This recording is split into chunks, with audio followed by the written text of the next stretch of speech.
da soli non si va più da nessuna parte. Occorrono sinergie tra le piccole e medie imprese per essere competitive. A Mogliano l'assemblea annuale dei soci di Confapi Treviso ha fatto il punto sul percorso già intrapreso in questa direzione, stilando poi la lista degli obiettivi per il 2024. È stato sicuramente un anno positivo di forti progettualità, ma abbiamo gettato le basi anche per ulteriori iniziative. Vedi i progetti con le ville e castelli di dimore storiche della provincia di Treviso, piuttosto che progetti di orientamento con gli istituti scolastici superiori ma anche inferiori. Formazione e sicurezza nei luoghi di lavoro rimangono delle priorità. Quanto alla produzione, incognite e criticità non mancano, dalla carenza di personale specializzato al difficile contesto dei mercati internazionali. Necessario proseguire sulla strada della messa in rete delle aziende, come è stato sottolineato nel corso della tavola rotonda moderata dal direttore di Media Nord-Est Luigi Baccialli. In platea l'europarlamentare Rosanna Conte e l'assessore allo sviluppo economico di Treviso Rosanna Vettoretti. Stiamo cercando di spingere come Confapi perché crediamo molto, soprattutto in un momento particolarmente difficile come questo, il fatto che le aziende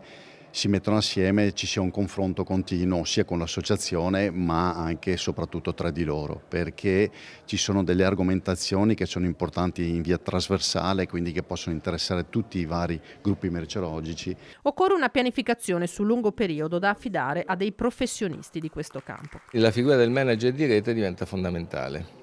È una figura professionalmente molto preparata, che ha una bella esperienza, ha un background ampio da un punto di vista di competenze, ma deve essere soprattutto bravo nelle relazioni, perché deve far colloquiare in modo virtuoso imprenditori, che non è sempre facile riuscire a farlo, e deve avere questa capacità di progettazione per indirizzare le attività nel modo migliore per raggiungere gli obiettivi che sono stati precedentemente condivisi.